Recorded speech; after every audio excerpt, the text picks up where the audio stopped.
All right, hello, welcome back to Unqualified Analysis, a loaded edition of Unqualified Analysis today. So, we don't have a whole lot of time to just mill around here at the top of the show. We got to get into this thing. So, I'm your host, Caleb. You can follow me on the socials at CalebVUA. Shoot me a DM if you want to contribute to the show, subscribe, rate, all that good stuff. Share it with somebody even. Maybe we grow this thing a little bit. I don't know. Either way, though, we had a draft this past weekend. A lot to get to with that. That's going to take up most of the episode. Couple headlines here and there, but it'll be mostly draft recap centric here. We had a lot to talk about here coming out of the draft. Most notably Shedeur Sanders, but other stuff as well. Positive things that I'm looking at and going, oh, that's interesting stuff. Some negative things along the way, but you know what? That's just the beauty and the adventure of the draft here. So, with all that said, let's get some headlines out of the way at the top. Let me get a drink here first because I feel like I am going to lose my voice here at some point. Really good day. We don't want to end it off with losing the old voice. Don't want to do that. Don't want to chalk a loss up here in a day filled with all sorts of wins. Good stuff going on over here. That being said, we're going to keep it moving here into the headlines. First and foremost, we've got the Lions signing Kirby Joseph to a massive extension. 4 years, $86 million on the overall number. Still no word on the guarantees. Probably going to, put those out quietly here at some point in the near future. But no word on that. Everyone was probably too busy with the draft to worry about guarantees in the Kirby Joseph contract. But good signing for the Lions.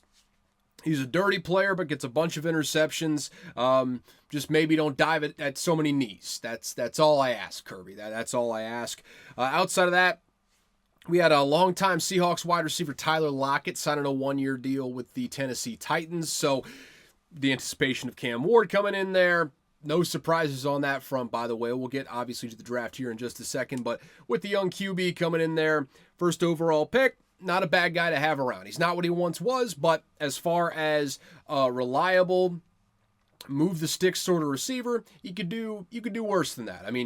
Any receiver you add to that Titans wide receiver core, probably going to be an upgrade over what they have in there. It's still not great. It's still not great at all. Calvin Ridley is still there though, so we'll see what happens. We'll see what happens on that front. Outside of that. Sorry, I'm just taking a look at the headlines here. So the Panthers signed wide receiver Hunter Renfrow after taking a bevy of weapons in the draft. We'll talk about that in just a second. But Renfrow's making a comeback. He had some injury history, some concussions. He had an oblique strain, and I believe it was his last season in the pros with the Raiders. He was just kind of a shell of what he once was. So he's trying to make a comeback. Hope for the best for him.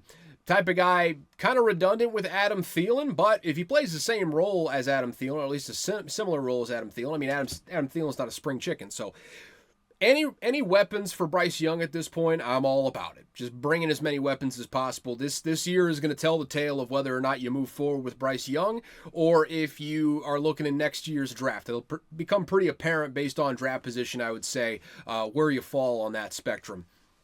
Outside of that, we got one thing we're going to say till the end of the episode here. Let's hit the happy stuff first, the celebrational stuff first, and then we'll get a little bit more serious before we head into, well, it's kind of a jumping off point into the draft, so it makes things pretty good. Okay, so first off, celebratory stuff, the commies. The Great Red Wave themselves is engulfing DC once again. The commies agreed to build a stadium on the site of the old RFK stadium. I don't know. RFK might still be there. Not the Health and Human Services Secretary. I'm talking about the stadium. I don't know if they demolished that stadium or not. Either way, I think it's like a $2 billion stadium plan that they're predicting to open in 2030. We'll see how construction goes on that. Delays happen all the time, so especially with the tariff situation. No idea what raw materials cost is going to look like. They probably have some idea of what the raw materials cost is going to look like. What delays might come of it. Trade war ever evolving. So subject to possible delays and all of that. Uncertain sort of environment around it. But it's exciting that that the commies are going back into DC. That's it's a place they haven't been in quite some time. I mean, thank you, Dan Snyder, for taking the cheap way out, as you always do, going over to Landover, Maryland. And I do kind of feel bad for Landover, Maryland, because that's it already wasn't the most thriving town without the football team there. That's I don't love what that's going to do for the surrounding area, but is what it is. There's no decision in this world that does not have some degree of negative consequences. There's always some give and take with these things. But I love that they're going back into DC. I mean, they're the Washington football team. They're the Washington Commanders. They should not be out in Landover, Maryland. And I feel bad for Landover, Maryland, but I feel great for the city of DC. And that's just going to be an electric atmosphere. And I think it's going to make everything better with the team getting better. They have a quarterback in there. Traffic into DC is what it is. It's not going to be fun driving into DC, but I think the atmosphere in the city, being ingrained in the city in that way, I think it's going to be fantastic. So looking forward to that. Outside of that, one last headline, and this is going to propel us into the draft because it's adjacent to the draft here. So Shedeur Sanders got a prank call in the second round. Someone called him up. Ultimately, it was the son of now Falcons defensive coordinator. You may remember him as the interim head coach for the Jets and former defensive coordinator for the Jets, Jeff Ulbrich. His son, Jax Ulbrich, was the one that, bad OPSEC for Jeff Ulbrich here. I guess he left the iPad out. His son, shithead son. I mean, everyone was a shithead when they were 21, so it is what it is there. I don't necessarily hold it too much against the kid. It was stupid, though. Incredibly stupid, and I think he's getting properly excoriated for it, maybe to an excessive degree by some moral grandstanders out there, but I think the public humiliation, the public shame is an adequate punishment at this point, so I'm fine with the Falcons not doing anything there. But the point is, he's not the only one that got prank called during this draft. I think Tyler Warren got prank called in the first round as well. So it feels like this is becoming more and more common. I think Cooper DeJean got prank called last year, and people can kind of laugh it off a bit. It's a shitty thing to do, and I'm not gonna spend a whole lot of time on this because I'm not a big take a moral stance here or comment on society too much. But I think the fact that this has become more prevalent is it speaks to the culture that we have in society today. It's a lot of grabbing for attention, what's going to get the most clicks, what's going to make everyone laugh in the world, what's going to go viral, all that sort of stuff. What can be my big break that makes it so I can just post stuff for a living instead of doing actual work. That's kind of where we're at as a society, and this is a symptom of that, I would say. It's frankly sad to see where we're at as far as that, and maybe I'm just projecting too much. I'm perfectly open to that possibility. In fact, I would welcome that being the possibility, because then I would be wrong about my pessimistic view of society, which is always something that I strive for. Love to be proven wrong on my endlessly pessimistic views of everything societal. It's just in this case, I gotta flip my phone over. I got a work text that I just don't want to look at right now. I will look at that here in just a minute because it is very important. And I say just a minute, probably like an hour from now, whenever we're done with this. But outside of all of that, outside of work-related stuff, the prank calls, and it's not a huge issue. It's just something that I felt like needed to be talked about a little bit. Is like, this is not just coming out of the blue. This is a natural byproduct of the things that we value as a society. So with that said, and with all that serious shit out of the way, let's talk about some football, shall we? We had ourselves a draft over the past weekend. And as always, there's a bunch of stuff to go over from that draft, as we know. I mean, we'll just go straight down the first round, and then I'll kind of hit some highlights on things that I found interesting, and I think you might find interesting as well.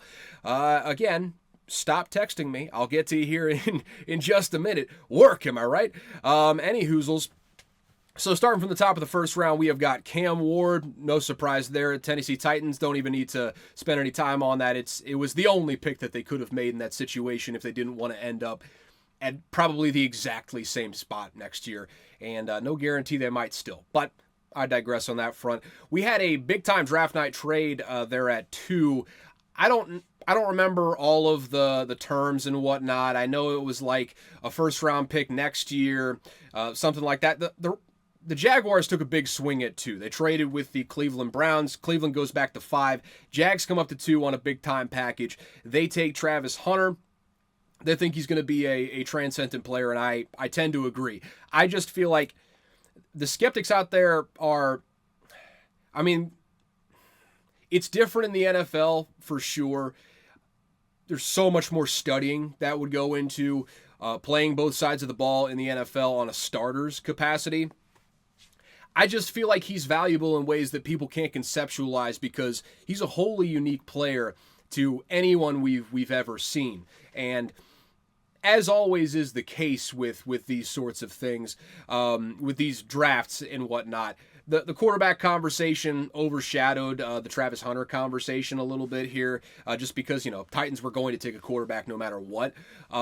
Travis Hunter, I don't know if it's just because what else is there to talk about that hasn't already been said? He's a Heisman winner, and the discourse was nonstop over the last couple of years at Colorado, just based on being in that program and being who he is as a player. I don't know if there's fatigue there or what, but I don't know if people realize, like, if Travis Hunter really hits, it's going to be unlike anything we've ever seen in the NFL. And you can go back and, look at two-way players in the past. No one in the modern era, I don't care. You could throw out Champ Bailey, Charles Woodson, Pac-Man Jones to a certain extent. I mean, none of those players can even hold a candle to Travis Hunter, quite frankly. He was the best cornerback in this draft and had an argument to be the best wide receiver in this draft. Even back in the olden days where players were playing both sides of the ball, we're talking like the 1940s. Those players were not the same. We've never, ever seen a player like Travis Hunter before. If he hits for Jacksonville, he can find a way to be just as important to winning as a quarterback, just based on the impact that he can have on both sides of the ball. I'm interested to see where they main Travis Hunter, whether he's mainly an offensive player that plays in spots on the defense, or if he's mainly a defensive player that plays, fairly decent reps on the offensive side of the ball. I'm more inclined to think the latter there, because I think that's the way he has the most impact. Defense is a full-time job. I feel like you can pick up receiver to a certain extent. It's obviously still a mountain to climb, just based on, the elite wide receivers study just as much as the elite cornerbacks in the league. Let's not get it twisted there. But you dictate the terms as the offense in football. You react as a defense to a certain extent. Now, you can kind of mitigate that with different schemes, blitzes, all that. But the general basic core of football is the offense generally dictates and the defense reacts and flows to the ball. And the great defenses can still make your life a living hell and tackle you in the backfield on a good portion of the snaps there. But I'm fully convinced that Travis Hunter is going to be a transcendent player, and I love this move for the Jaguars. It's not something they've done, and honestly, we'll talk about it later. I think overall in the draft, James Gladstone, I think that's his name. Pretty sure. I know his last name's Gladstone. I think he did a hell of a job in his first draft. A little bit off-putting in the press conference there with Travis Hunter. A little intense, very TED talky to a certain extent. But I think that. I think that skinny boy knows what he's doing, man. I think he really does. But let's keep it moving here, because otherwise we're going to run out of time. Abdul Carter at 3 to the Giants. Love that. Don't care. Just get as many edge rushers as you need. Worry about quarterback later, and trust me, we'll talk about it. They got that need filled. Number 4, Will Campbell. Love that pickup for the New England Patriots. I think they got themselves a dog. I have a soft spot for that certain, like, Monroe, Louisiana, like that accent that Will Campbell has. I don't know what it is, but I just have a soft spot for that style of talking particularly. Also, he's just a gem of a human being. He is a guy that is the type of offensive lineman I want. He's got a mean streak to him. He said he'd literally die for Drake May. That's a guy that I want on my team. I love that pickup at 4, and the Patriots as well. We'll talk about them later. Very good draft. Now back at 5, the Cleveland, almost said Cleveland Cavaliers, Cleveland Browns, wrong sport on that one. They drafted defensive tackle Mason Graham out of Michigan. Honestly, trenches, I love having good trenches on my team, but I really don't know enough about them or watch them closely enough to have a great opinion. Very highly thought of player. I mean, I don't think anyone was really batting an eye that he was drafted in the top 5 necessarily. And it's a position of need. So you have one good edge rusher. Abdul Carter's off the board. Why not go to defensive tackle? Couldn't hurt. Number 6, Ashton Genty to the Las Vegas Raiders. I'm all befuddled in the mind today. That's worst kept secret in the entire league, I would say. Loved that pickup, though. I think that put them on the cusp of being a playoff team. And again, another team that had a very good draft in this one. We'll talk about them more in just a bit. Jets had Armand Membu there at the 7th overall pick. I like that one. It's a big boom or bust year for their draft. We'll explain here in just a bit. Number 8, Teteroa McMillan goes to the Carolina Panthers. I love that pickup. Again, just get Bryce Young all the weapons possible there. Number 9, Kelvin Banks to the New Orleans Saints. Can't fault the pick. Can't fault the pick, especially with what we saw from Shedeur Sanders, which trust me, we'll talk about that here in just a bit. So I don't hate that pick at number 9 there. That's certainly a position of need for him. Colston Loveland goes to the Bears at 10. Thought this might have been Tyler Warren here, but they love Colston Loveland, and he's a guy that's going to be a very good receiving tight end right off the bat. Very good athlete. That's a very good pick by Ryan Poles, who I am ashamed to say that he might know what he's doing. Georgia defensive end edge rusher Mykel Williams goes to the San Francisco 49ers at 11. They need an edge rusher opposite of Nick Bosa. Production didn't quite line up with this draft position here for him, but he's going to get every opportunity possible to develop his bag rushing opposite of Nick Bosa, because Nick Bosa is going to take all the help on the other side. So like that positioning for him. That's a big time that's big time potential pick. We'll just say that. Number 12, the Cowboys get Tyler Booker at guard. I like that pick because their offensive line is bereft of talent. Number 13, Kenneth Grant out of Michigan. Not the last time you're going to hear a Michigan guy in the first round, by the way. It's kind of disappointing that they only got 8 wins with that vaunted defense.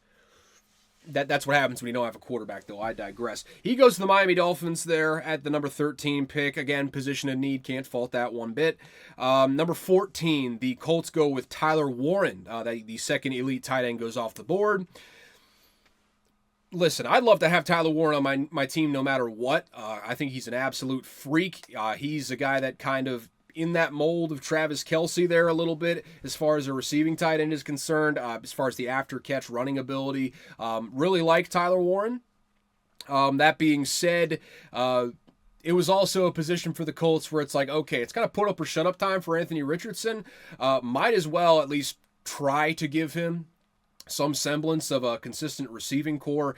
So also a security blanket for a guy that struggled with accuracy. You can't fault Tyler Warren at 14.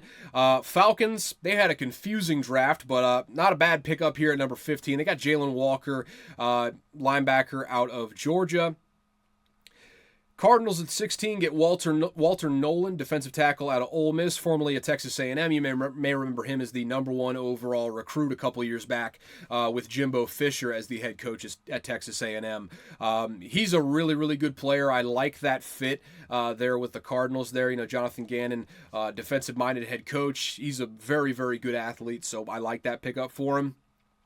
Confusing one here for the Bengals at 17. I mean, it's a position of need with Trey Hendrickson going out of town here, but Shamar Stewart, you remember him lighting up the combine, had 4.5 career sacks in 3 seasons with a lot of playing time at Texas A&M.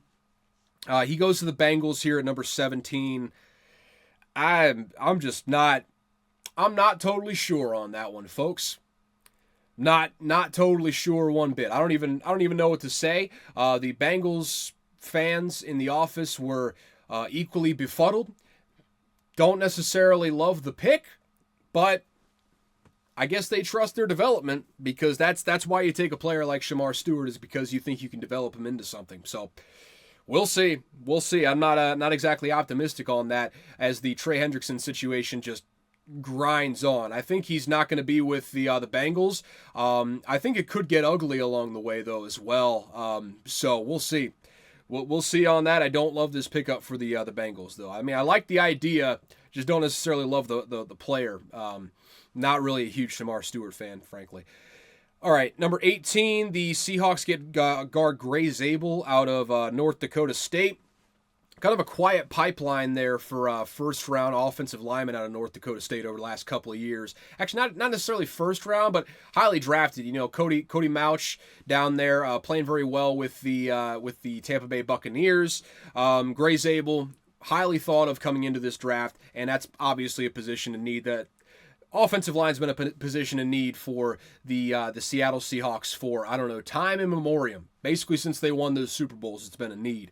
With who was that guy that was in there? I forget his name.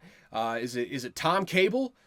I don't know. Whoever the offensive line coach there just was obsessed with taking an oversized tight end and trying to bulk him up into an offensive tackle, and it just never worked. And that's just been really throughout like high school and into college. That's really up until present.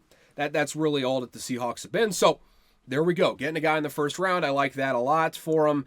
Number 19. The Buccaneers hilariously get Emeka Egbuka when they already have. Well, first off, they drafted Jalen McMillan last year. They already have Chris Godwin there. They already have Mike Evans there. Just a hilarious receiving core for Baker Mayfield to work with. I think the Bucs are going to be just fine, man. That's a great. I can't fault the pick. It's actually a pretty complimentary skill set to what everyone else does, and I think he's going to fit in very well. That's a hilarious receiving core. Baker Mayfield may pass for 50 touchdowns next year, but God bless, man. Number 20, instead of going to Marion Hampton, they make up for it in a bit here, I assure you. The Denver Broncos got cornerback Jahdae Barron out of Texas. Very good cornerback. I believe he's the first cornerback off the board there at 20. Pretty good player, and you need a guy opposite of Pat Surtain. They had a very good defense last year, but if there's anything that kind of goes year to year, it's not defense. Defense is a very hard thing to predict. Having a consistently good defense is more of an achievement than having a consistently good offense for a variety of reasons. So loading up on the defense, I cannot fault that one bit. I mean, especially when you have Sean Payton on the other side, where you can kind of trust him to scheme some things. Obviously, you're going to get players for him down the line, but I like going with Jahdae Barron there in the first round for the Broncos. Steelers, this was the spot where, okay, maybe they think Jackson Dart here. You were thinking possibly Shedeur Sanders at this point, but we just didn't know how wrong we were at that point. They go with neither. They go with the defensive tackle, Derek Harmon out of Oregon, who, I mean, I don't want to get all teary on this, but I mean, he actually, shortly after he was drafted, or the night that he was drafted, his mom, who was on life support, passed away. So that's pretty, incredibly sad.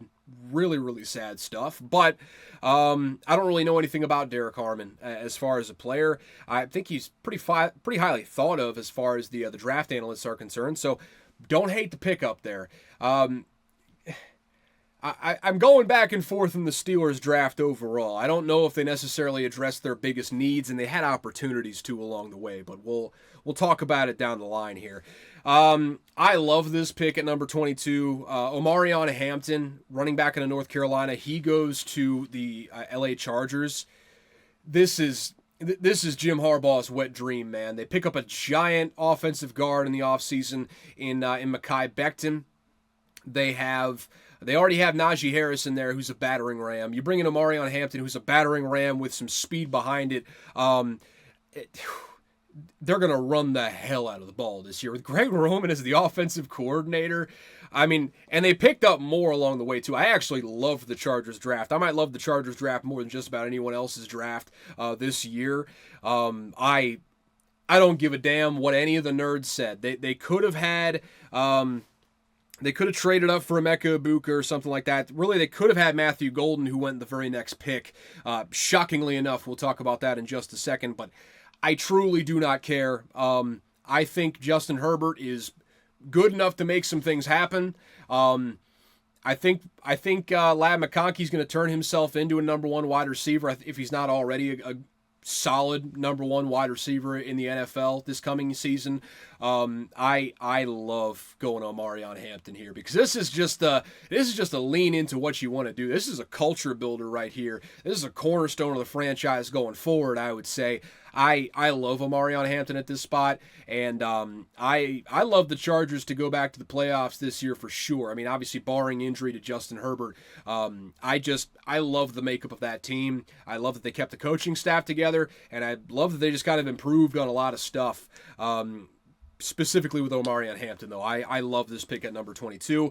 Number 23, my God, the Packers took a wide receiver in the first round. Matthew Golden out of Texas, who I actually love, and I hate that he went to the Packers. Such a precise route runner. He put on an absolute clinic in the playoff against, I think it was Arizona State.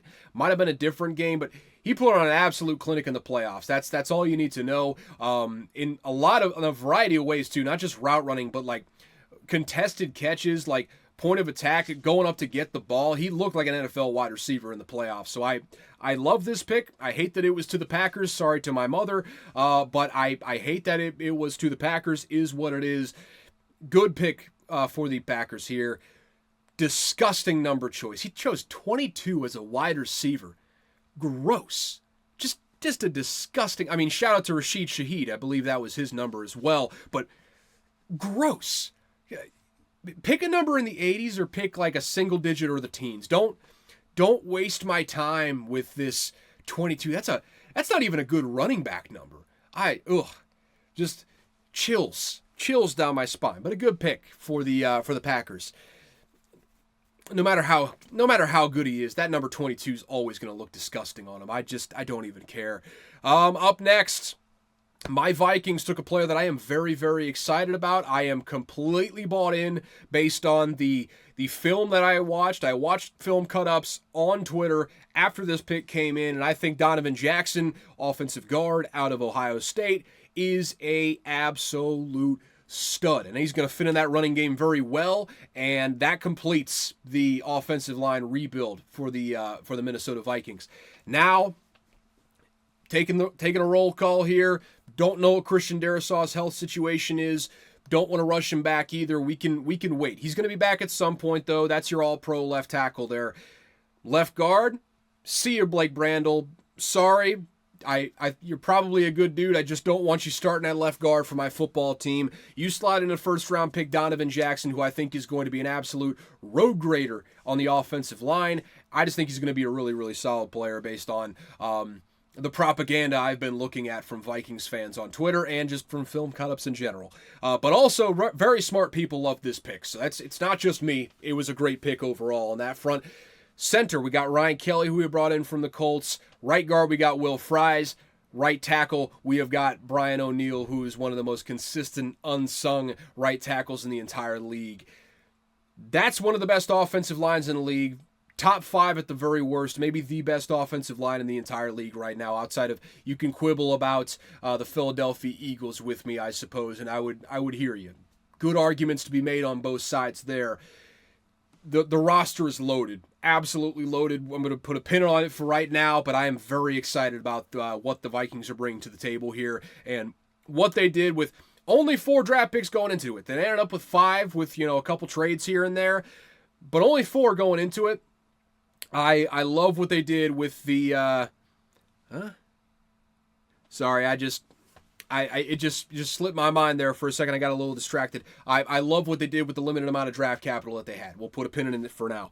Number 25, the broadcast did not talk about the Vikings pick for a single second. I don't even think they uttered the name Donovan Jackson one time because, basically before the pick was announced, the Giants traded up to 26, I believe, 25. They traded with the Rams, who traded out of the first round for a pretty good haul there because the Giants were coming up for their quarterback. They came up for Jackson Dart. Mel Kiper was apoplectic. He put on a show all weekend. Not necessarily a show that you might want to see, but he certainly put on a show all weekend with his Shedeur Sanders hype. But Jackson Dart goes to the Giants at 25. Listen, man, that's the guy that Brian Daboll handpicked.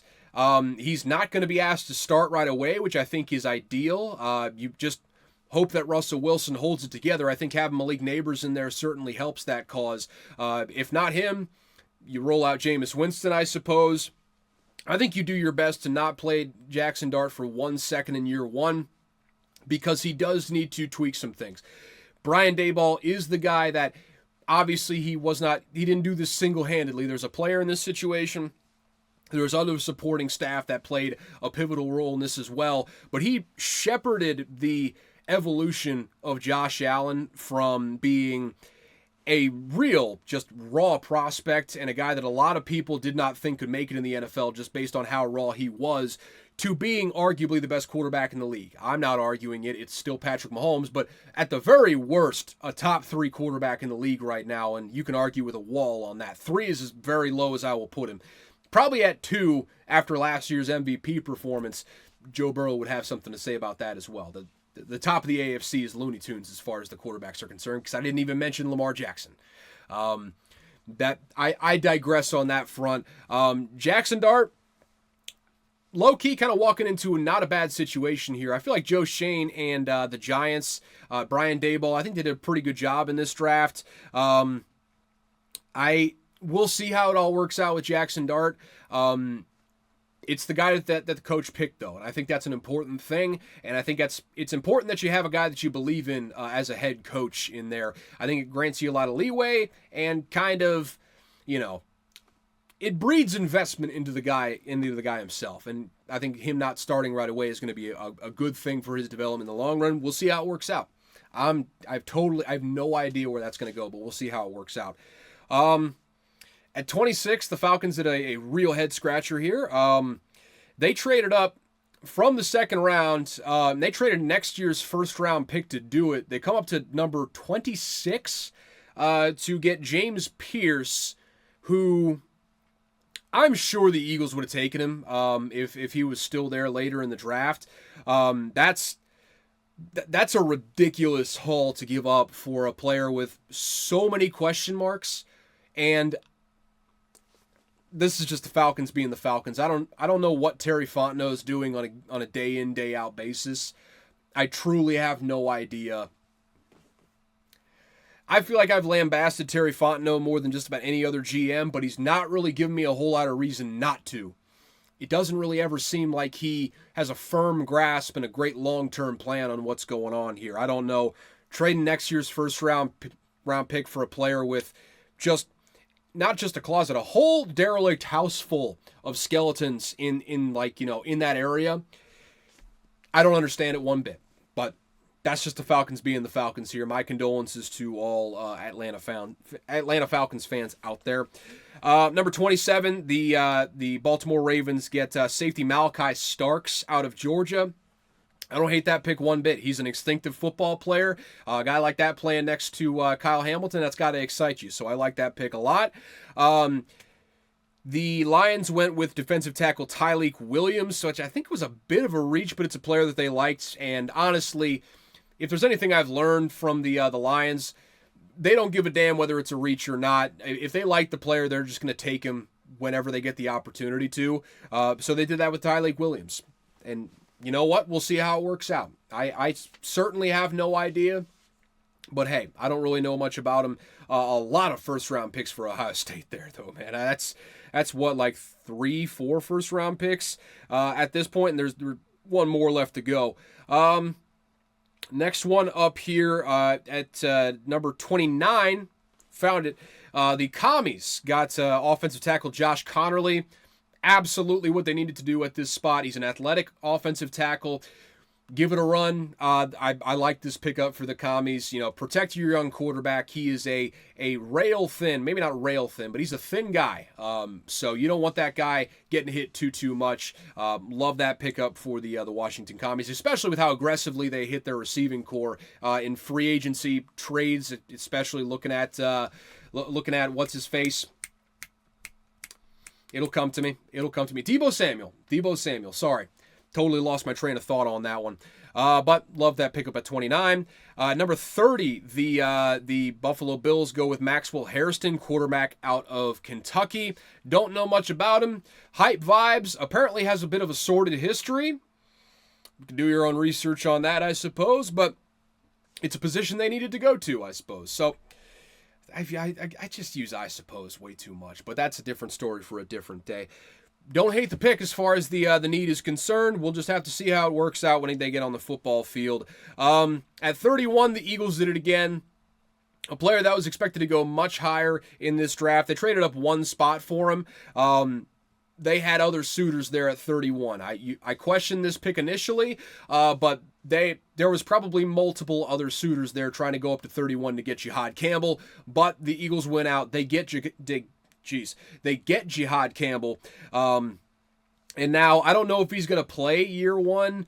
Schefter just kind of like, I don't know if flippant is the right word, but he just kind of casually dropped that he already had one shoulder issue. There's the other shoulder is also an ongoing issue that may cause him to miss the next season.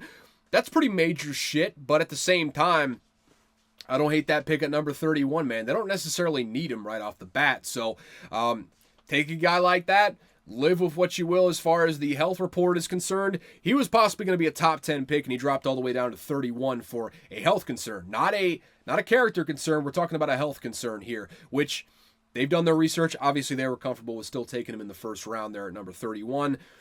Howie Roseman just doing it again, man. What more can you say? And maybe the most obvious pick in this first round. The Chiefs were going to take an offensive tackle. They just took the best one available. They got Josh Simmons out of Ohio State.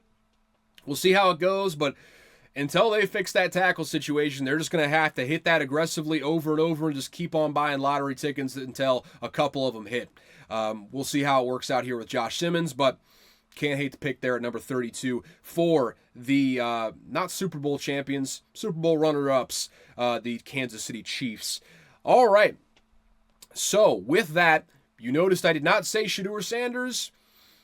If you don't know by now, you're probably living under a rock, but let's start the draft highlights here with the precipitous fall of Shedeur Sanders.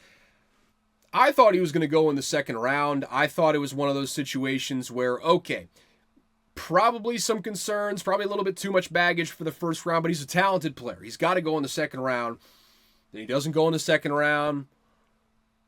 You're getting players like Tyler Shuck ahead of him, which, no disrespect to Tyler Shuck, I'd take Shedeur Sanders over Tyler Shuck in a lot of circumstances. Jalen Milroe goes in the third round. Dylan Gabriel goes in the third round, which is a shocking one to me for the Cleveland Browns. I think he had one or two other quarterbacks there going ahead of him. Ultimately, he falls all the way to the fifth round, hilariously to the Cleveland Browns, which I don't know if any of you saw the video from the draft room of the Cleveland Browns. Did not look like a draft room that was completely thrilled to draft a player. Looks like a draft room that got a call from one guy with the initials JH saying, draft Shedeur Sanders because I want him. Wouldn't be the first time old JH has done that either. Obviously, Jimmy Haslam I'm referring to. Yeah, that's probably the most transparent. I mean, say what you will about Jimmy Haslam. There's not really a whole lot of subtext there. They're just not acknowledging it publicly, but it's pretty on the nose, in the face. Jimmy Haslam stepped in and was like, we're taking Shedeur Sanders in the fifth round, whether you guys like it or not. And certainly they probably didn't like it. So he's there in the fifth round. He goes to the Cleveland Browns, who now have 5 quarterbacks on the roster. 5 quarterbacks currently on the roster. I believe it's Kenny Pickett, Joe Flacco, obviously Dylan Gabriel, Shedeur Sanders. There's a fifth one floating around in there that I can't quite remember off the top of my head. I guess Deshaun Watson, if you still count his nasty ass as a quarterback on that roster. I don't think he's going to play next season because he had a recurrence of the Achilles injury, but neither here nor there. They have 5 quarterbacks right now. And I don't think a damn one of them is worth much at this point. I don't love the situation for Shedeur Sanders. But there was a reason for it. Mel Kiper went out of his mind about this because he just la la la la la la la as far as everything that I'm sure, I am 100% positive people in these organizations were telling him throughout the course of this project. He just decided to ignore it. The stuff that he ignored was that he was going into these meetings with teams, and you knew that they probably weren't going well, but he was just apparently, I mean, it all kind of spilled out after we got through the second round.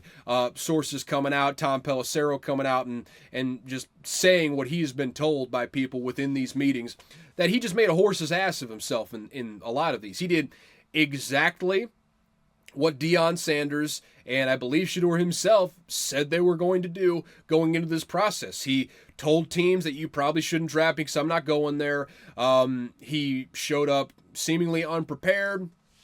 There was, I mean, especially at the Senior Bowl, I believe it was, maybe he played in the Shrine Bowl. I think he might have played in the Shrine Bowl, actually. There was a rule in place that if you were going to go to the Shrine Bowl, you had to practice, which, by the way, I don't know who Shedeur Sanders thinks he is. He's a good college quarterback, but he's not Caleb Williams. He's not this unassailable prospect. He's not Jaden Daniels.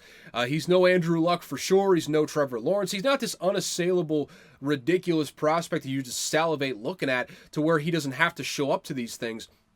He was a guy that, by the talent, should be a first-round pick, but that, you know, not quite a good enough prospect to where you shouldn't play in these sorts of settings, and especially with the baggage that comes with it. He was just willfully ignorant to that aspect of it, and I hope that he realized that throughout this process.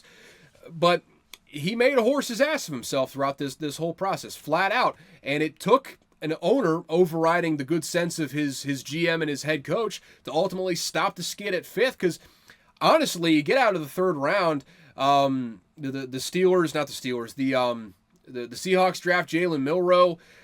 I just assumed at that point that Shedeur Sanders was just going to go undrafted, because I didn't know at that point, I mean, if no one took him yet, who's going to take this guy to be a backup at this point? I mean, he'd certainly get signed as an undrafted free agent, and I mean, it's wild to say, but after a certain point, you're like, who's going to take this guy? It didn't take an act of God, it took an act of ownership, but honestly, he was in danger of slipping out of the draft entirely from a draftability standpoint.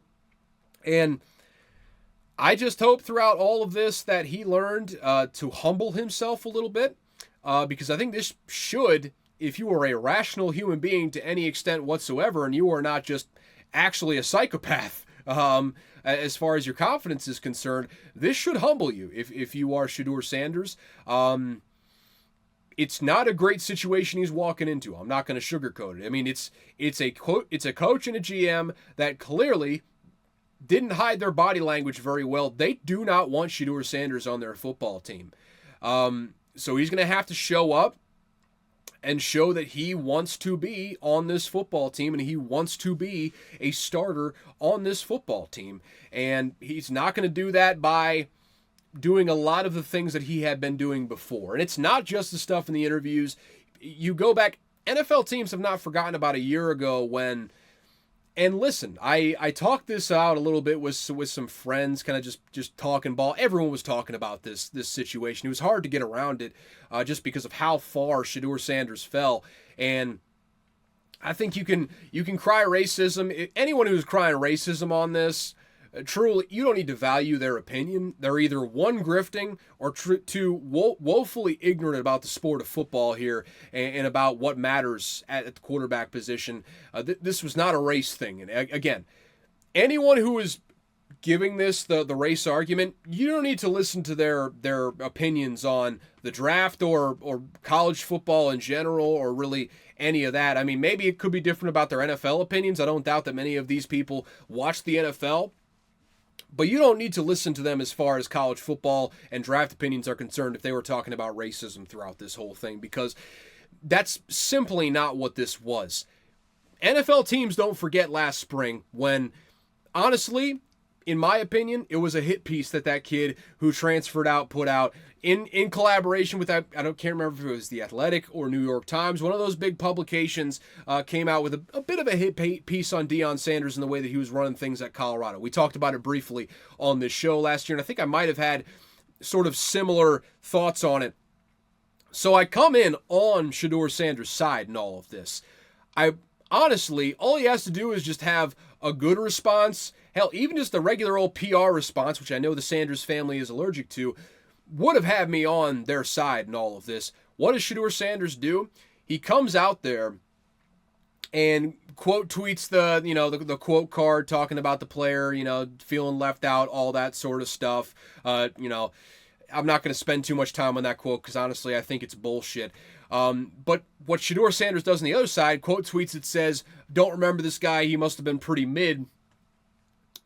That from the starting quarterback of a football team, NFL teams see that, and I would say a lot of teams took him off their draft board right then and there. I don't know. I mean, maybe you give him a chance to kind of show that there's some contrition along the way, but he didn't. He was the same. He's the same guy last year as he is right now, and that's why he got drafted in the 5th round. You just hope that there's nothing that can humble you more than thinking you are going to go in the 1st round and then ultimately waiting 3 days to get drafted. 3rd day pick. You're not expected to be a starter at that point. In fact, you're flirting with even being on the roster. 5th round, you're probably pretty safe. You're right on that cusp, though, especially with an organization that didn't really want you in the first place. I think having the owner's ear gives you some leeway in the first year, but after that, I mean, you're on your own there, buddy. I don't love this at all as far as the situation, but I think this could be the best thing that ever happened to Shedeur Sanders. Its offensive line is a disaster. I'm not gonna sugarcoat it there for the Cleveland Browns, but they got a couple good running backs. We're going to talk about it here in just a minute, which I do need to speed up this thing because we're 45 minutes in and we had not even scratched the surface on the draft discussion here. But I hope that Shedeur Sanders takes this and kind of uses it to grow as a player going forward and maybe turn himself into a really quality starter going down the line. He's going to have to really humble himself to get there. We'll see if he does it along the lines here. I sure hope so. But let's use that as a jumping off point into the Browns here. Outside of Jimmy Haslam clearly stepping in on the Shedeur Sanders pick, it was a pretty solid draft for the Cleveland Browns. They got linebacker Carson Schwessinger out of UCLA and Quinshawn Judkins there in the 2nd round. Also got tight end Harold Fannin and QB Dylan Gabriel, who I talked about there briefly. Also Dylan Sampson in the 4th round as well. They got those two in the 3rd. Dylan Sampson in the 4th round. Sampson, I mean, with the running back tandem alone, this should get fans really excited for next season, man. I mean, Quinshawn Judkins and Dylan Sampson, as a guy that has watched both of those guys extensively, listen, Nick Chubb, it seems like his time in Cleveland is probably pretty much over at this point. It's a damn shame. Had that gruesome knee injury and just was not the same last season coming back off of that. But you got to be really excited with Quinshawn Judkins and Dylan Sampson coming in there because that's two guys with a lot of horsepower in that backfield and two guys that had, I mean, in any other year would probably both be 2nd round picks. Dylan Sampson slipped to the 4th just because of the sheer depth of the running back position in juxtaposition to other positions. Other positions had, bigger priority before that.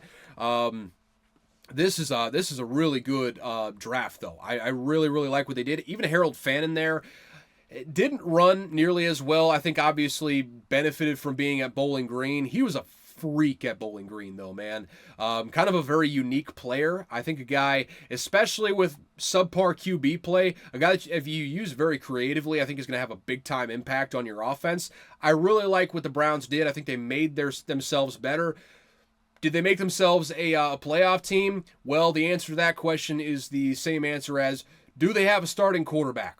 Don't believe so at this point in time. So, is what it is. They made their roster better, though. I like what they did there with the roster overall. And who's to say Dylan Gabriel doesn't surprise some people? He's a small, diminutive little guy, but he's a power player, I suppose. He's got a live arm if nothing else. So, we'll see. Maybe some shades of Russell Wilson there, which would not bode well for our friend Shedeur Sanders on this podcast.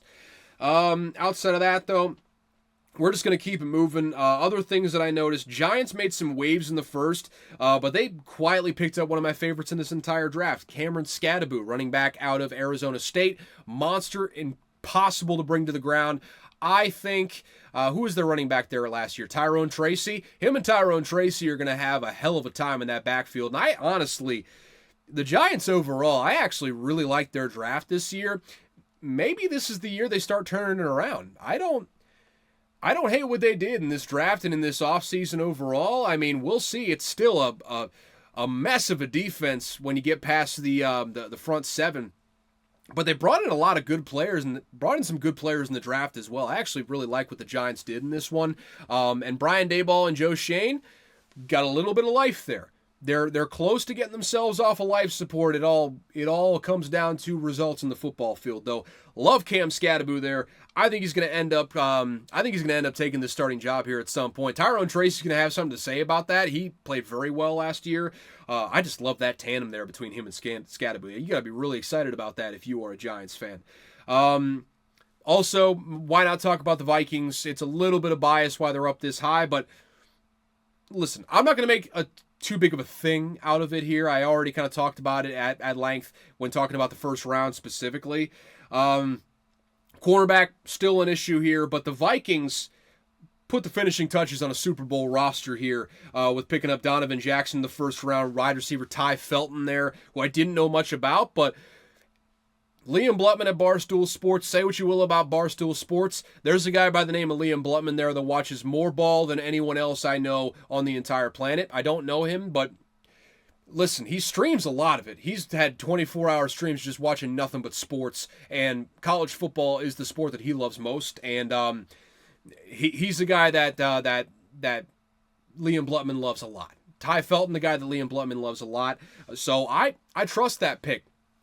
Could slide in there at number 3. Jalen Naylor may have something to say about that, but especially with Naylor coming towards the end of his rookie deal, probably going to be commanding a pretty high price on the open market. Not a bad time to draft a guy like Ty Felton, so I love that pickup. Edge Tyrion Ingram Dawkins at the top of the 5th round. Don't know much about him. He's out of Georgia. Would have loved a running back, but I know that's a luxury pick. If J.J. McCarthy shows up as advertised next year, I don't need him to be a top 10 quarterback out of the gate. Number 16 starter or better. That's all I ask from J.J. McCarthy in year 1. If he just does that, the Vikings are a Super Bowl team. It's not Super Bowl or bust because you got a quarterback on a rookie deal and a couple more years to build that team around him and spend precipitously on the team around him. But they are a team that has a championship window open right now if J.J. McCarthy shows up as advertised, and I have no reason to think that he won't with Kevin O'Connell as his head coach, and the offensive line in front of him, the receivers around him, the tight end that may be the best in the entire league. I still got Brock Bowers, unfortunately. Sorry to T.J. Hawkinson on that front. You just go down the list there. I mean, defensive line, they bolstered the hell out of that this offseason. Linebackers, pretty damn studly, if I do say so myself, between the Cash Man and, of course, Andrew Van Ginkel coming off the edge, Jonathan Grenard. Only thing you can quibble with is that Najee Thompson is currently slated to start on the outside, but I think Mekhi Blackman is going to have something to say about that. We have one of the best slot corners in the entire league, or I guess call him a nickel corner. Slot just kind of, boxes him in a little bit too much, but nickel corner, best nickel corner in the entire league for my money, and Byron Murphy.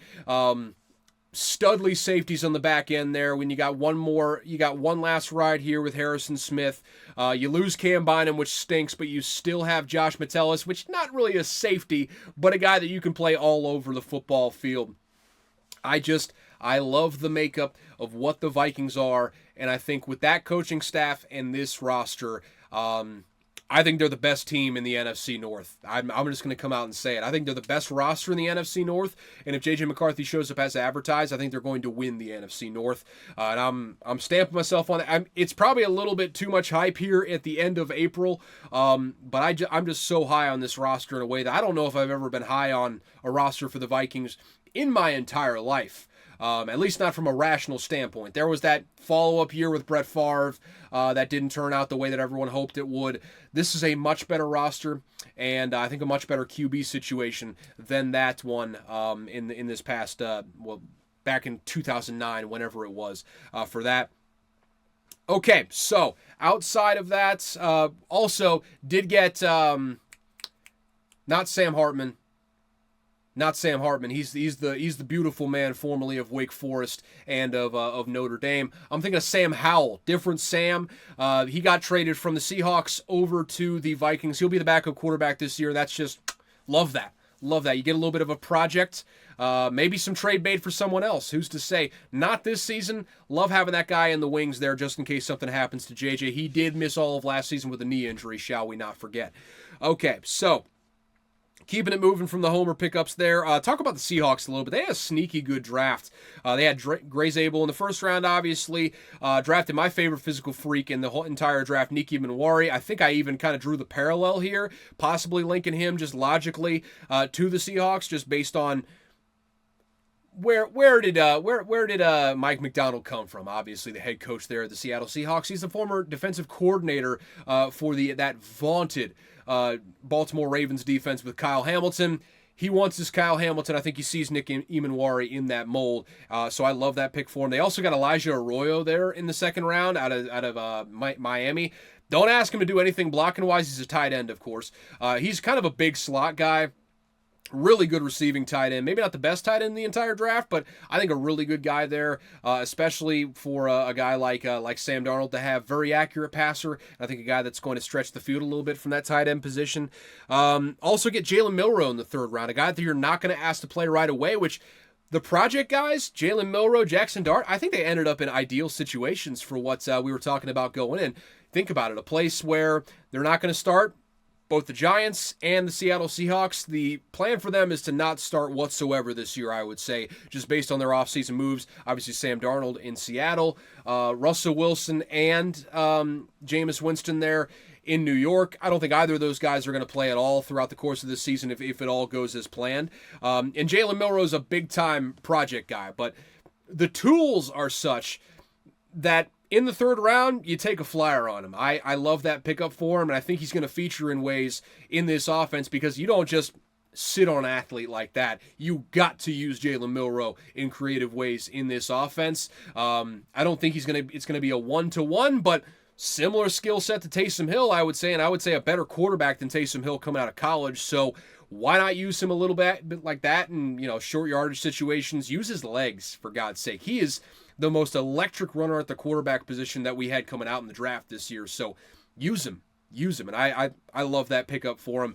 Really in the immediacy, but excited if it all works out and they are able to develop him in the long run. I don't necessarily believe in the Seahawks to do that, but it's an exciting and tantalizing thing to think about, which is why you take a guy like that in the third round. And even if it doesn't work out, you can use that guy in a variety of ways that will still benefit your football team, even if he ultimately doesn't work out as a quarterback. Okay, so outside of that, they also had their yearly late-round running back, Damian Martinez, formerly of Oregon State, and finished his college career at Miami last year. Big bruiser of a power back, but in a backfield with Zach Charbonnet and more notably Kenneth Walker already.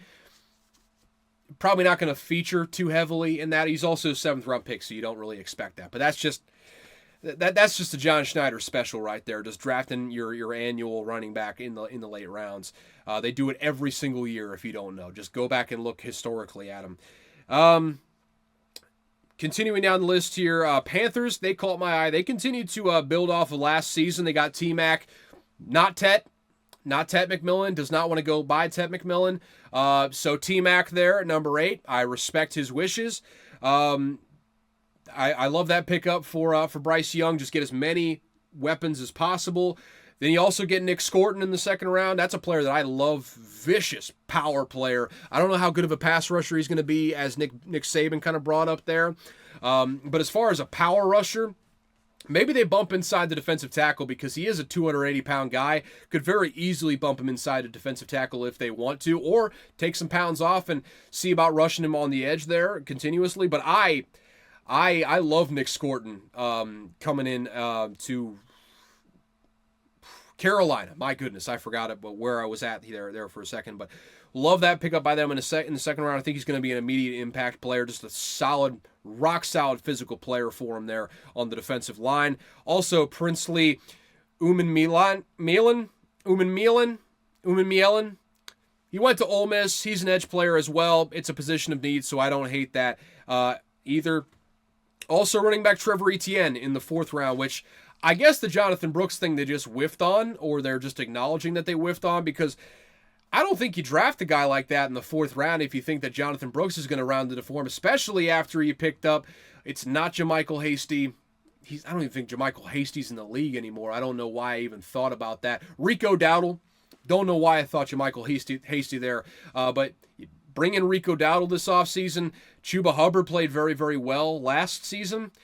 You draft a guy like that in the 4th round there with Trevor Etienne. I don't know if Jonathan Brooks is going to be on that roster going forward. If he is, he's probably going to be bouncing up and down in the practice squad. Might need to find himself a role on special teams. We'll just say that. So, outside of that, yeah, I mean, I like what the Panthers are doing there on that one. Getting T-Mac in the building, getting all those defensive players, getting Travis Etienne in there. They got a very deep backfield at this point. Offensive line, hey, they're trusting the process there. They've made some good pickups over the last couple of seasons. It's put up or shut up time for almost said Jameis Winston. What am I doing? My brain is just not working right now. That's what happens when you're an hour in. But I like what they're doing there for Bryce Young there in Carolina. Next one up here, Bears, Ryan Poles. Unfortunately, I have to admit, I think he knows what he's doing. Colson Level in the 1st round, obviously. I like that pickup. They get Luther Burden, wide receiver out of Missouri, in the 2nd round. A guy that a lot of people quibbled with being a 1st round pick, for sure. But I think Luther Burden's going to be a really, really good player. We'll talk about that in just a second. They got an offensive tackle in Ozzie Trapillo and defensive tackle Shamar Stewart, all in the 2nd round, by the way. That being Luther Burden, Trapillo, and Shamar Stewart, all in the 2nd round. Just kind of a loaded, high grade level of draft pick there for the Chicago Bears, and really attacking some positions of need. So I love that. Luther Burden in particular, he's going to be a monster. I wouldn't be shocked if he's ultimately better than Rome Odunze when it's all said and done. He's a guy that, I mean, he posted, and obviously it's a little bit of PR stuff, and hats off to him because it worked on me. Luther Burden posted a photo on his Instagram story at midnight with the cleats, obviously hitting a workout after not being drafted in the 1st round. That's a wide receiver I want, and I think that the Bears unfortunately got themselves a good one. I don't love to say that the Bears got themselves a good one, but I've watched Luther Burden. He's been at Missouri for 3 years now. He was a stud from day one and has been dominant at Missouri every single year. I frankly think he made Logan Cook look a lot better than he actually was. Brady Cook, not Logan Cook. Sorry about that. Different quarterback who's not very good. Brady Cook, he made Brady Cook look a lot better than he actually is. And I think Luther Burden's going to be a stud from day one. I think people are going to be laughing that he went in the 2nd round because I just think he's going to be that good, especially in Ben Johnson's offense. I love a guy like Luther Burden in there, and it pains me to sing his praises, but as an analyst, I have to be objective here, and I think the Bears, I think they honestly, if all goes well with Ben Johnson, I think there's a real chance that they supplant the Green Bay Packers as the 2nd best team in this vaunted NFC North. I mean, the NFC North just got better this offseason. Honestly, and shockingly, even if you think about where they were last season, the worst team in the entire division might be the Detroit Lions. And it's not because of anything they did personnel-wise. It's because they lost both coordinators, and those coordinators brought guys with them and kind of, whether they like it or not, kind of drained the brain trust there on both sides of the ball and the coaching staff. That's the only reason that I would put the Lions at last. The NFC North somehow found a way to get better from last year, and they were the best division in football last year. So, honestly, it's the kitchen is hot as ever in the NFC North, and I'm looking forward to it, man. It's going to be really, really fun stuff there. Oh goodness gracious, Sacramento State. That's besides the point. They hired Shaquille O'Neal to be the assistant general manager. This is just what colleges do now. They just hire a celebrity assistant general manager for recruiting purposes. Neither here nor there. We're talking about football here, but Unfortunately, I love what the Bears did in this draft. It is what it is. Bengals did not look fantastic, but they did get a sneaky pickup in the 6th round in Taj Brooks. I like him to supplant Zach Moss as the second back on that roster. I think he's going to outplay his draft position. He would have been a 4th or a 3rd round pick in another draft that wasn't so loaded as this running back draft was. I really like Taj Brooks, and especially with Zach Moss's injury situation there, I feel like there's a pretty good chance that Taj Brooks is going to feature pretty heavily in that rotation, with Chase Brown being the obvious starter there. I just really like the player. Also, running back Jaden Blue went to the Cowboys, another guy that I think is, probably going to be slated to get a lot of reps there in that backfield with Rico Dowdle leaving last season. He's a guy that played very, very well at Texas at a lot of times throughout the course of the last couple of seasons, really. Stepped in with Jonathan Brooks' ACL the last season, I believe, and played some good snaps there for him. I like Jaden Blue in that spot there for the Cowboys. Just we'll see if the offensive line holds up there into the bargain. I'm not exactly sure on that one. This one might be my favorite pick of the draft. R.J. Harvey out of UCF, coming from that run-heavy Gus Malzahn scheme. He goes to the Denver Broncos in the 3rd round. Actually, the 2nd round. I misquoted that. They took him in the 2nd round, which shows how good of a player he is. He's got size. He's got some of the best speed in the entire draft for running backs as well. I think I love this pick. I mean, absolutely love this pick. Sean Payton, you give him a guy like that, and they don't have a great backfield, but you put in a guy like R.J. Harvey, or if they would have gone to Omarion Hampton in the 1st round, which I wouldn't have faulted, that automatically makes them, one of the best running games in the entire NFL, because they have a very good offensive line. That's one of the quieter stories there over the last couple of years, is how good that offensive line has turned into, and especially with Sean Payton going in there and making it an emphasis from day one. Getting a guy like R.J. Harvey in there, man, that AFC West, talk about the Raiders a little bit, which we'll talk about here at some point here in the near future. Talk about the Chargers now. Obviously, the Seahawks, not the Seahawks, what am I even talking about there? The Chiefs are the Chiefs in that division. A lot of good teams coming out of that AFC West right now. Really, really good football being played. The Broncos really have put themselves in position to make a playoff run. A lot of teams really bolstering themselves up and really impressing me this offseason. I love R.J. Harvey in that Sean Payton run scheme. I think he's going to be an absolute star. Year 1 right out of the gate, absolute star. Packers also got TCU wide receiver Savion Williams in the 3rd round, in addition to Matthew Golden. Just a hilariously deep receiving core. It was already hilariously deep. We'll see if Matthew Golden can step up and be that number 1 wide receiver they need. I think he has the potential to do so. That's really what they're missing. The depth was not the issue. Now they're just taking lottery picks to see if one of these guys turns into a bona fide number 1 wide receiver. So don't hate that for the Packers there in the 3rd round. Outside of that, the Texans get running back Woody Marks in the 4th. That's obviously a pick near and dear to my heart. He's not going to take the starting job from Joe Mixon, but I think he is going to carve out a role there as possibly that second back. I think he can beat out Dameon Pierce, and I think he brings a little bit of a different skill set to Dameon Pierce, but I think a better one for Woody Marks. A very well-rounded skill set. Obviously caught a lot of balls out of the backfield for Mississippi State. Showed some bona fide running skills there with USC last year in the Big Ten. I love this pickup for the Texans, and obviously Woody Marks is one of my favorite Mississippi State players of all time. Right up there with Dak as far as guys that are near and dear to my heart. I love Woody Marks, so I really hope that he plays well. But I honestly, as a player, I think that he is going to do well with the Houston Texans. A little bit of a smaller player, but a very versatile player. But I think Devin Singletary, I think, would be my comp to him. Just a really very good, solid, versatile player that I think could stick around for a while. The Colts got JTT in the 2nd round. Interesting prospect that I think, if they played the cards right, I mean, he was the number 1 player coming out of high school a couple of years back with Ohio State. Stuck around a little bit longer than he needed to just to win that championship last year.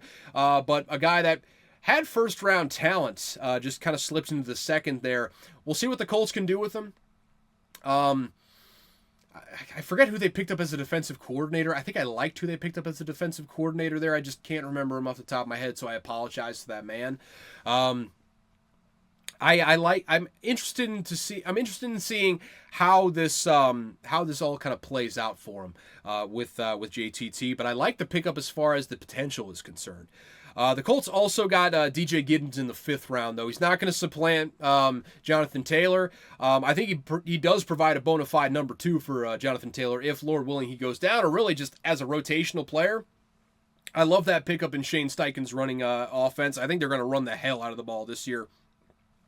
You just got to be worried about that offensive line with all that they lost in the interior, but I think the goal is to run the hell out of it with their 2 quarterbacks, whether it's Daniel Jones or whether it is Anthony Richardson. I think they're going to lean into the running strengths of both of those quarterbacks, regardless of who's in there. So the Colts had an interesting draft for me. The Jags made a bunch of headlines for trading up for Travis Hunter, but I think they had a solid draft overall. They got my favorite. Outside of that R.J. Harvey pick, R.J. Harvey to the Denver Broncos is probably my favorite pick. But Bashal Tutton was probably the guy that I held nearest and dearest to my heart as far as wanting the Vikings to draft him, because he's just such a fun, exciting player. He ends up going to the Jags in this draft.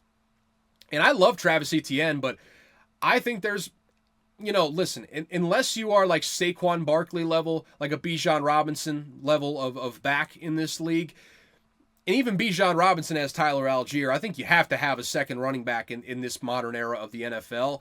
I think Bashal Tutton can be that for him, and I think he can step in and really provide an explosive element that hey, no shade to Travis Etienne, it's just a different level of explosiveness when you're talking about Bashal Tutton with that 4.3 speed that he has there out of the backfield. I love that for him. I think it provides a big-time explosive element that they had not had in there for quite some time. So I love that pick. I think I kind of love James Gladstone's first sort of crack at it here in the draft. I kind of loved his first offseason. Kind of came in late, but I love his first offseason there with the Jacksonville Jaguars so far. Did not get put in a great situation with when he came in timing-wise, but I like what they did so far in this whole grand scheme of things as building this team goes. Okay, so I also do love what the Chargers did. Obviously, they got Hampton in the first, which I already extolled the virtues of that. I love the hell out of that pick in the first round. The running back picks between, ironically enough, 2 AFC East teams, the Chargers with Omarion Hampton and the Denver Broncos with R.J. Harvey in the second round. I love both of those picks in almost equal measure, but I certainly love what the Chargers did. Not only did they get Omarion Hampton in the first round, though, they got a wide receiver, Trey Harris, in the second, who, listen, I watched him at Ole Miss a lot. He's a really, really good player. Don't be fooled by the certainly not pro-style offense that Lane Kiffin and Ole Miss run. Trey Harris is a stallion out there. He's 6'3", he can run, contested catcher, really good deep threat with a team that really needs a deep threat with the Chargers there. Love him in the second. And they also got Keandre Lambert-Smith, who fills a similar role for him there in the 5th round. Not to mention defensive players that they picked up as well, which they need bodies in that defense. Jesse Minter is a very good defensive coordinator, as shown by last year, but they still need bodies. That's still a work in progress, which I think they're going to hit pretty aggressively in next year's draft, if I had to guess. But yeah, I just love what the Chargers did overall. I think they did nothing but improve their team this offseason. And I think they're, once again, going to make a big-time run at it, especially with that backfield. You got to be really excited if you are a Chargers fan going into this offseason, going into OTAs. The Raiders said I'd talk about them. I got to extol their virtues here real quick. They impressed the hell out of me with this draft. They took Genty at 6, obviously. That's a no-brainer for me. Just take the guy that's going to put your team over the top. They also picked up a wide receiver, Jack Besh, in the second round. Obviously, his brother Tiger was tragically one of the people that died in that attack in New Orleans leading up to the national championship game. But good player. There's a reason you take him in the second round, and it's not for sentimental reasons. So good guy to get in there in the second round. They got Dante Thornton there in the 4th round. Speedy guy, a deep receiver, really not an element that they had very much in this offense. A small guy, but a very fast guy and a guy that I think that can really help you as far as a deep threat is concerned.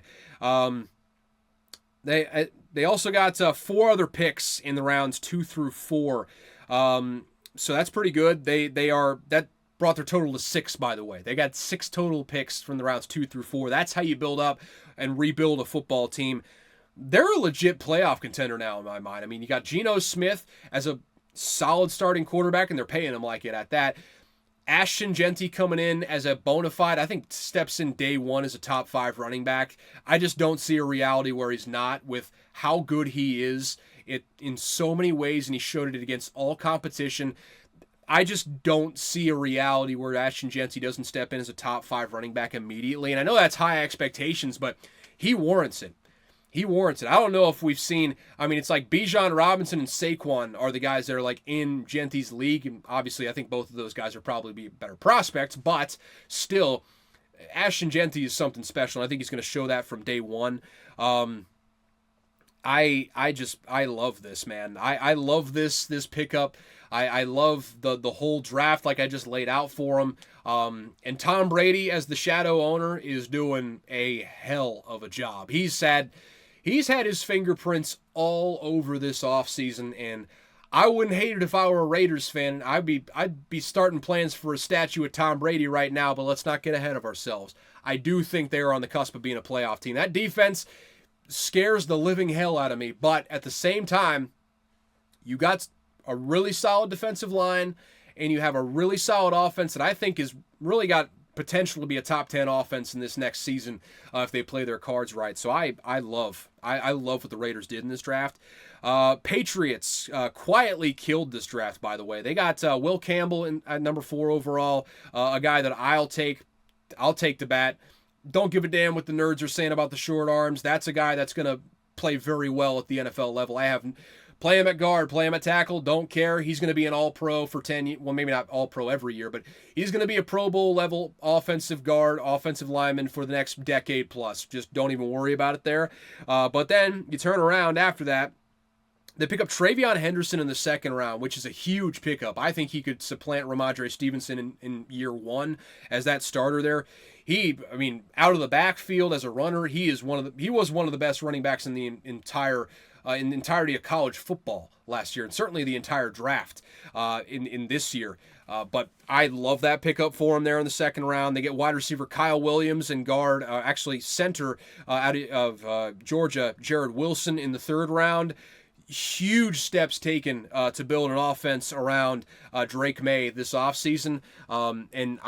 With Mike Vrabel as the head coach, they're getting more talent on the offense. Obviously, still a work in progress on that offensive line, but that was a multi-offseason project. You weren't going to fix that in the course of one offseason. The Patriots really put themselves in position to kind of be a feisty team, maybe a 9-8 if they play their cards right, 8-9, 7-10 sort of team that they've put together. I love what they did in this draft, and I think with Mike Vrabel as the head coach, they're cooking with gas here. I think they could put together a reasonable run at maybe a fringe playoff spot. I think they're obviously not as good as the Raiders, I would say at this point, but they're lurking there. They're certainly lurking there in a possible wild card spot. So I love what the Patriots did this offseason. I think they're still probably another offseason away, probably fairly similar to how I felt about the Cardinals last offseason, but love what they did. Really love what they did. Just a couple more here as we wrap this thing up. We are going way long on this. The Jets hit on a wide range of needs with some intriguing players, if nothing else. Obviously, they got Armand Membu at number 7 overall in the 1st, but they also got tight end Mason Taylor out of LSU in the 2nd. Quarterback Azareye'h Thomas in the 3rd round, a guy whose draft stock kind of slipped after Florida State did what they did this last season. Linebacker Jack Sawyer in the... Nope. Skipped one there. Disregard that. He went to the Steelers. We'll talk about them in just a second. Wide receiver Arian Smith out of Georgia, formerly of Texas A&M, I believe. Safety Malachi Moore. Linebacker Francis Maui Noah. It looks like Mauigoa, so I'm going to say Mauigoa there. His brother's an absolute freak, by the way. May ultimately be a first-round pick next year. Just watch that one. Not Francisco. What's his name? Oh, goodness. Francis Malagoa, freak, 5-star offensive tackle, named to watch next year in the draft. And also edge rusher Tyler Barron, who they actually, I don't know if that's true, but either way, sorry, yeah, Tyler Barron out of also Miami. My brain is all over the place. I need to cut this episode off here soon. I'm sweating too, by the way. I should not have worn this sweatshirt in here. You live and you learn, though, man. You live and you learn. A lot of players where it's like, I know the names. There's a reason why they dropped. Especially investing in that Miami defense. Not crazy about, but I do trust Aaron Glenn on these sorts of things, just to kind of make the best out of the situation. It's not like defense was a huge need for him. It was certainly areas of need, but not a huge need for him. We'll see what happens here, man. I feel like there's a lot of players, there's a lot of boom or bust potential in this draft. A lot of guys that were probably projected a little bit higher than they ultimately went. We'll see if they can make them into something here. I'm interested to see. The jury is certainly out on this draft. It could go very, very well or very, very badly. We just won't know until a couple of years down the line. But it intrigues me, if nothing else. So the Steelers opted not to take a QB early, or, well, they opted not to take a QB early. Mixed feelings on what they did otherwise. They got Caleb Johnson in the 3rd round, which honestly feels like a spot they should have just taken Jalen Milroe at that point. I don't really love where they went quarterback-wise, and I've kind of evolved on this a little bit. I mean, you're rolling with Mason Rudolph as a starter, which is not a tenable situation. And Mike Tomlin, being the wizard that he is, will still probably eke 9 wins out of that. But outside of that, you got linebacker Jack Sawyer in the 4th round, which, again, Shedeur Sanders is still sitting there. I wouldn't have loved the fit as far as the, being in that town and that weather, that climate, but I mean, it's not even really necessarily an area of need. I think he could ultimately be a good player, and I'm never really going to fault a team for taking edge rushers because that's really a cornerstone of what can win you a Super Bowl. Just go take a look at the 2 Giants Super Bowls if you want to know just how important getting a rush with 4 is. It's the simplest way to go out there and win yourself a Super Bowl. It's just the hardest thing to do is get a 4-man rush and a quarterback, for that matter, that can take you to the Super Bowl. So I'm not going to fault him. I'm not going to fault him for that, but certainly not a position that they needed to go to, and they had other positions where there were players on the board that they could have gone with. Sneaky Will Howard pickup, though, in the 6th round. I'm not going to pound the table on this because I don't have strong feelings about Will Howard as a player. I think he's kind of a project, quite frankly. He's going to start at some point this year, though. I mean, 17 games with Mason Rudolph. Listen, folks, he couldn't even hold down the job for 17 games competing with Will Levis last year, man. That's, again, and I know Will Levis started out of the gate last year, but I believe him and Will Levis kind of just ping-ponged back and forth all throughout last season. And I know the Titans were a dumpster fire of a football team, and the Steelers have a little bit more going for them. But my God, Mason Rudolph's going to trip up for a series of games at some point throughout the course of next season, and Will Howard is going to be pressed into duty. Now, what does he do when he gets in there? We'll have to wait and see on that front, but I'm telling you, Will Howard's going to get playing time next year. I don't know how he's going to play when he gets that playing time, but I think he's going to get an opportunity. It's just a matter of what he does when he gets that opportunity. Don't necessarily love what I saw from the Steelers, but I do like Caleb Johnson. I probably would have gone with I probably would have gone with Jalen Milroe there at that spot, but I can't fault Caleb Johnson. I think that's going to make the backfield pretty damn good between him and Jalen Warren. 2 different skill sets too, which is an exciting thing when you're looking at a running back tandem, which obviously Najee Harris going out, they needed a guy that's a little bit more of a bruiser. I think Caleb Johnson, a little bit of an upgrade for Najee Harris actually, so I like that. I like that a lot. Just jury's out on the rest of the draft there. And I like other things that the 49ers did. Nothing noteworthy enough to bring up on this podcast an hour and a half in. But I do like the 49ers drafted running back Jordan James in the 5th. I think he could be a stud in that Shanahan offense, especially with uncertainty around the health situation of Christian McCaffrey. Feels like his body is betraying him at this point, and it's time to start looking for some outs there. Jordan James coming in, 5th-round pick. Now, Kyle Shanahan will plug 7th-round picks into this. He does not give a damn. Pretty much everyone's going to produce. Kind of a similar play style to what they're losing there. Could be an immediate kind of replacement for the outgoing Jordan. Jordan James coming in there for Jordan Mason, obviously going over to the Minnesota Vikings. And again, I didn't even mention that for the Minnesota Vikings Super Bowl roster, I am telling you. But I like Jordan James here for the San Francisco 49ers. I think he's a player that's going to make an impact this year. And honestly, a player that's probably going to get some starting reps, because I just don't know if you can count on Christian McCaffrey to be healthy for 17 games. I mean, especially with what we saw last season with double Achilles swelling and double Achilles tendonitis, and ultimately ending the season on a PCL sprain/tear. So that's a variety of injuries, and he's had a variety of injuries throughout his career. The injuries are going to catch up with him at some point. So I don't hate taking a guy like Jordan James here in the 5th round. He's not Christian McCaffrey, but in that Shanahan run scheme, if pressed into duty, he will do. He will do nicely. Outside of that, just last thing I'll hit on here. Ravens drafted Arizona kicker Tyler Loop in the 6th round. Might want to put the house up on Zillow, JT. Your time in Baltimore is just about done, I would say. Yeah, that's about as clear an indication as any that the Ravens are going to move on from Justin Tucker here at some point. It's just a matter of whether they wait until camp to do it, or if they just do it post-June 1. I'm inclined to think that they're just going to do it post-June 1 at this point. But that's pretty much it for the draft. A lot going on there. A whole lot going on there. If there's anything to take away from it, Vikings have a Super Bowl roster, and I love R.J. Hampton. I just combined the two favorite picks there. I love Omarion Hampton to the Chargers, and I love R.J. Harvey to the Denver Broncos. Those are the 3 things you should take away from this. Also, the Bears, Ryan Poles unfortunately knows what he's doing. But with that said, I'm going to end you off on a discussion that is sweeping through the internet, and I simply just have to set the record straight. Now, if you're not terminally online, this is something I'm going to have to give you some context for. Some random person here, oh man, I'm running out of battery, I got to wrap this thing up, but some random person here on Twitter this last weekend posed a question that set the internet on fire.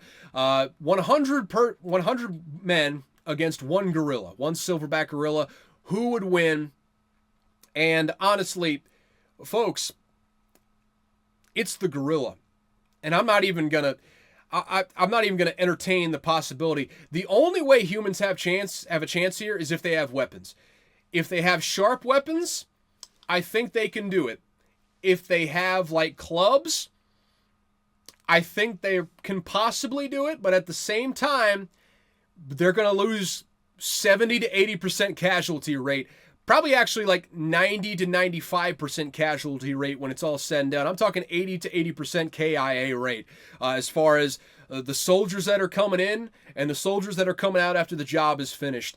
I think they can do it if they have weapons. If we're talking bare hands, do you know how strong a silverback gorilla is? Do you realize how much brute strength a silverback gorilla has? He would take the heads of 2 men in each hand and crush them like rotten tomatoes. Just boom, burst their heads, gone. And then he would take the next 2 people that run up to him and then grab one by each leg, clap them together, and their heads are just going to burst. And then the next person just going to rip them limb from limb. And you just run that down the list of 100 people. You're just going to have loose body parts all across the arena here. No one's going to want to watch that. It's going to be one of the most horrifying spectacles of all time. And it'll just be carnage. A silverback gorilla, you couldn't even hurt a silverback gorilla with your bare hands. I don't care if it's 100 people. A silverback gorilla, you physically cannot hurt with your bare hands. If you have weapons, you have a chance, and it's still a slim chance at that, because let's not forget, opposable thumbs. There's a real chance that if you're running in with clubs, the gorilla is going to take the club, and now all of a sudden you have just made a dangerous animal even more dangerous, because he's going to take that club and pound you into the crust of the earth, crush you like a pancake, and then the next thing you know, it's just ad nauseum. You're going to repeat that, and it's all just going to be carnage anyways. Don't be fighting silverback gorillas, folks. That's what we're going to end you off on here. Just don't be fighting silverback gorillas. With that said, we are right here at an hour and a half, so I'm gonna wrap this thing up. Thank you all so much for tuning in to Unqualified Analysis. This was a loaded one. This was a real loaded episode, and I'm appreciative of you sticking around to the very end to listen to Gorilla Talk as we got on the way out of here. Follow me on the Twitter at CalebVUA. Like, subscribe, rate, share, all that stuff. Help us grow this podcast just a little bit. Oh, excuse me. Shoot me a DM on Twitter if you want to get in contact with me. Or shoot me an email, unqualifiedanalysis@gmail.com. Outside of that, though, thank you all so much for tuning in to Unqualified Analysis. Excuse me. As always, I have no clue what I'm talking about. One thing I learned this week, I learned on Thursday night, actually, and this one kind of blew my mind. The Vikings have picked at number 24 overall, 3 times in the history of the franchise. Each time they have drafted a player out of Ohio State. In 1971, they drafted running back Leo Hayden. In 1995, they drafted offensive lineman Corey Stringer. And now, in 2025, they drafted guard Donovan Jackson out of Ohio State. Wild fact. Did not know that, but now you have learned. I'm going to go edit this thing. I'm going to go plug this in, actually, before the laptop dies on me. So I will see you all next week. Enjoy the playoff bounty that we have upon us. I mean, NHL, NBA, MLB is kind of rounding into form here as we, sprint into spring, into the summertime as well here for baseball. So it's all happening. You guys enjoy it. I will see you guys next Tuesday. Let me know if something happens between now and then, okay? All right. Bye-bye.